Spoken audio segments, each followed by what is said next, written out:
ایوب خان څنګه راغلی دا والي سره خبرې وکړه یو څو بس زما خو سره جان پېچان هم نشته دی او نه راغلی دی خو یو ورځ مې لیدلی دی په دې دونه زمانه کې د پیدایش چې ایوب خان شیرپه و نو ډېر ښه سړی دی او خدای دې ښه ساتي او خدای دې د غیبو خلکو نه وساتي خدای پاک دې کامیاب کړي موږ دا نه وایو چا سره یې خبرې خرابې کړي دي هر چا سره جي او دا جي خلک واپس ډېر نښتي دي چې نښتي دا واپس هسې خدای پاک والي دي یعنې دا ډېر زبردست انسان دی خدای پاک وله ښه هغه ورکړی دی که غریب سړی دی او که خان سړی دی خو د ټولو دغه دلته کوي هر څه کوي دلبر کې لګی وي خبرونه هم کوي هر څه کوي نو مطلب دا چې موږ یې په دقې ورو او دقه لومبې ځل چې ما لیدلی چې پیدا شوی ملاقات ته ورسره نه شوی ملاقات مې نه وي بل لاس مې ورسره میلاو کړی دی او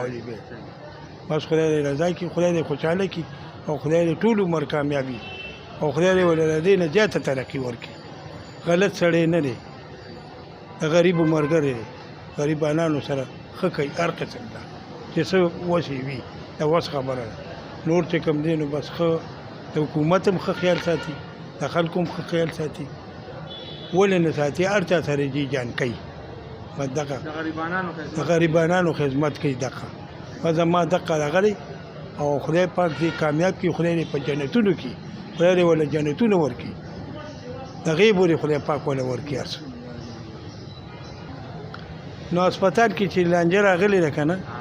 نو دا خو مطلب دی چې قوم سره د غریبو په سر راغلی زه خو د ځانه خو خپل مریض یې نه یې راوستی نور څه نه دي کړی د بل لپاره یې کړي دي که نو دی صحیح کړي دي صحیح یې کړي دي هر څه یې کړي ولې د هسپتال هغه افسر نه دی په کار خدای چې د هسپتال افسر دی چې هغه ښه صحیح کار کوي نو د چا په کار سه ولې به بد وایي ورپسې او ایوب خان چې دی نو چا پسې بد نه وایي کار څنګه وي خو بد نه وایي د حکومت سره ښه لګیا دی کار کوي څه غلطه یې نه ده ویلې چا پسې نه دي ویلې بس موږ دقه وایو او خدای دې کامیاب کړي